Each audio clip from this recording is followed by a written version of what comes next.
The Tao of Self-Confidence, episode 489. Welcome to the Tao of Self-Confidence, where I share stories of amazing women who have discovered their inner journey to self-confidence. Visit our website at thetaoofselfconfidence.com. Your inner journey to self-confidence awaits. Well, hello friend. Welcome to the Tao of Self-Confidence, where I share stories of amazing women who have discovered their inner journey to self-confidence. I'm your host today, Sheena Yap Chan, and today I have a phenomenal lady on the show today. She's a mompreneur, and I'm really excited to have her on today to share her tips and story on self-confidence. So without further ado, I'm going to introduce you to Leza Parker. Leza, how are you today? Maybe you can fill in a little bit more about yourself to our listeners.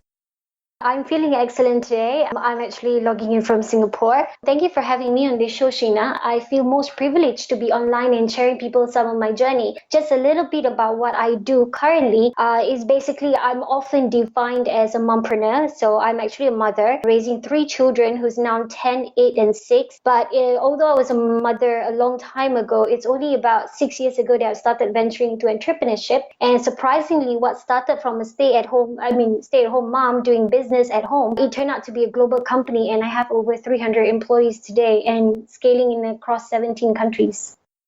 Awesome. Well, thanks for sharing that. And Leza, what's your cultural background? I'm actually Malay, but Singapore is relatively a young country. So my parents were both the first generation of that ethnicity. My father is from Indonesia by roots, and my mother is from Malaysia. But I've always been a Malay Muslim growing up in Singapore in a modern city life. But I guess that's about it. Yeah. Awesome. Well, thanks for sharing that. And what would be your favorite self-confidence quote?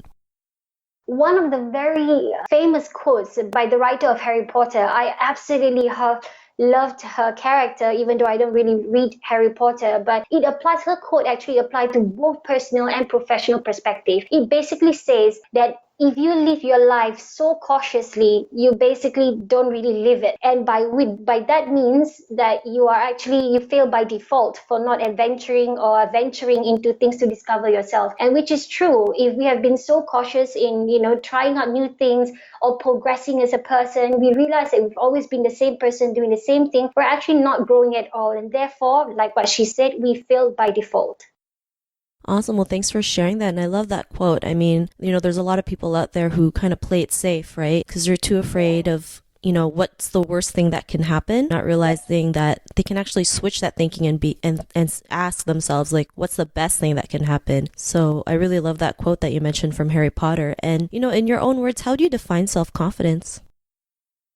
Well, actually, self-confidence is basically believing more in yourself than what others think of you or others say about you. Honestly, whether you're talking about being a parent, a mother, or you're venturing into a new hobby, or whether you are learning a new skill, you're testing your limits, or you're venturing into a business, regardless, all of this, requires you to believe in yourself more than the negativity or the discouragement around you, because only you know your capabilities best. So don't let other people dictate your decision or run your life for you, because you owe that to yourself.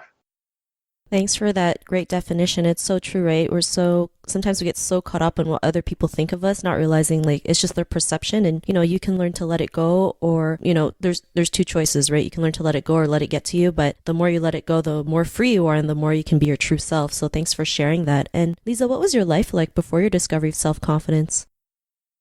Well, actually, just to let you know that currently I'm quite a public figure online where I share a lot of knowledge. Also my daily activities and journey in entrepreneurship. Surprisingly, before I actually gained that self-confidence, because I was a stay-home mother for literally 7 years. So I'm not the kind of person who would, take selfies or do any posting or whatsoever on any social media. I'm not open to connecting to people only because I felt that I wasn't good enough for people to be connected to. I felt that I was timid. I didn't have much confidence, low self-esteem. So that was my life. I was pretty much cooped up at home, raising children on a daily basis. And even though we are all exposed to social media, I wasn't as actively online or engaged with people beyond who I can see. So online presence was pretty much gray, and I wasn't venturing into a lot of things as I do today because of that lack of confidence.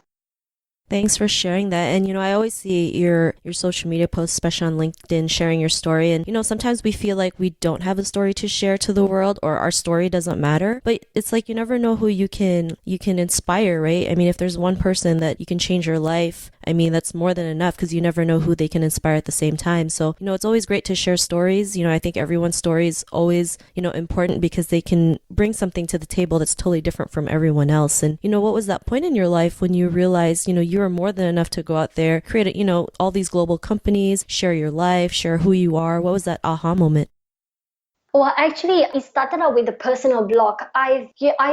Before I ventured into business, I love to share about parenting and motherhood and how much I love being a mother and raising children. So I started my personal blog where I started writing, although I wasn't as good as I am today. So back then when I just started writing, and I thought nobody would want to read it. So my aha moment is when I started to realize over a short span of time, people were following, subscribing, reading, commenting, and sharing my posts. And I realized that A, I have a skill to resonate with people in terms of my writing as well as my content with experience sharing. And B, I guess probably that people could find a connection with me. And as long as I'm open to connect with them, it could be a long-term sustainable relationship despite it being virtual. So after I realized that, I started to test myself a little bit more. I took up some online courses to improve my writing. And then I start writing about a variety of things. On top of parenting and motherhood, I start writing about business. I start writing about spirituality. I even love stories and novels. And then I realized that it attracts sometimes the same type of person or a different kind of group. But regardless, it was the only medium that actually wins people and make them linger around you for a very long time. Better than any promotional gimmick, better than any graphic design, better than any animated videos. Writing is one of the most powerful tools. I realized it and I implemented it into my businesses that allowed it to scale because we connect with people and then we build that relationship through writing. Thanks for sharing that. It's a great story that you share. And, it's so true. Writing really does connect with people, especially when you're just, your true self, when you have vulnerable days, but learning to come out of it and sharing your experiences. It's what people crave for, right? It's like, sometimes television is so great because they share stories that people can relate to. And, because of your realizations and being able to share who you are and your stories, what's your life been like now?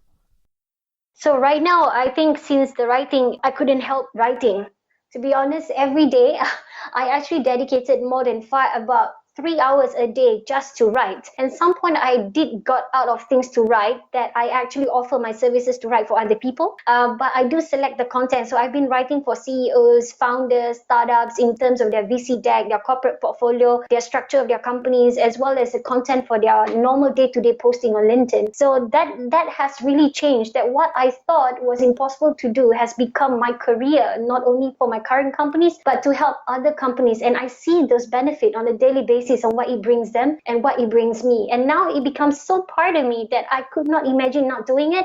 I find so much peace in doing it, and I do it so seamlessly that it takes me far less time to come up with a article of content sharing. Awesome. Well, thanks for sharing that. And I think that's great. Like you love what you do and it shows, right? Like I've read some of the posts that you have and it really shows that you love writing and you love sharing your story. And it doesn't even become work for you, right? It's just because you love it so much. People can see it, people can feel it. And even if it's online, like you mentioned, like, you can still make great connections online. And this is the great thing about the internet. And, it's great that you're out there just sharing who you are, sharing what you're all about and helping people along the way. And, to the woman who's listening to your episode, she may be in her own journey of self-confidence. What'd be that one tip you would give to her? Well, actually, I want to let people know that all of us have strengths and weaknesses. As much as we want to highlight our strength, to use it to pursue greater things for ourselves, we should not be too harsh on ourselves by penalizing ourselves for our mistakes or for the things we're not good at yet or just our weakness. All of us have it. So as long as we focus more on the things that we do best to do better, and not so much on the weaknesses to hold us back from pursuing our strength, we should be fine and we'll eventually find that confidence. As well as confidence is accelerated with positivity, and you decide as a person, you have the power to decide who stays in your environment to continue passed on positive vibes to you. So as soon as you get into contact of people who are doing otherwise, pumping negativity, condemning what you do, or being discouraged to what you want to do, I suggest to subtly eliminate these people from the network while you're still trying to find yourself and at a fragile stage. Eventually, when you're very confident, these negative people no longer matters. But in the beginning, while you're trying to find yourself, it's best not to let anybody interfere in that affairs. Thanks for sharing those great tips. And, I love that how you mentioned, strengths and weaknesses, because we're so, like you mentioned, we are really harsh on the things we're weak at, but not realizing like it's a part of us. And instead of being too harsh, we just learn to embrace it and yeah, focus on doing it better or how we can solve it or maybe outsource it, right? So I really love that you mentioned that. And, if our listeners wanted to get to know a little bit more about you and what you do or check out some of your work or your writing, is there any links or social media profiles we can connect with? Well, actually, I am on Facebook, Leza Parker. So as well as I'm on LinkedIn as well under Leza Parker. So over there, you find a variety and constant sharing of in articles as well as posting meant to inspire, to lead, to guide, and to share knowledge each and every day. Awesome. Well, thanks for sharing that. And to our listeners, if you want to connect with Leza, you can also head on over to thetaoofselfconfidence.com and search for Leza's name. Her show notes will pop up along with everything else that we talked about. And I just really want to thank Leza for taking the time today out of her busy schedule to share her story and tips with us on self-confidence. So thank you so much. My pleasure. Thank you so much for having me, Sheena. Not a problem. It was an honor having you on the show. And to our listeners, be on the lookout for another new episode of another amazing woman's journey to self-confidence. And we'll talk to you soon. Bye for now. Thank you for tuning in to another amazing episode of the Tao of Self-Confidence. Sign up for our free membership site to get more amazing resources for self-confidence by visiting our website at thetaoofselfconfidence.com. Your inner journey to self-confidence awaits.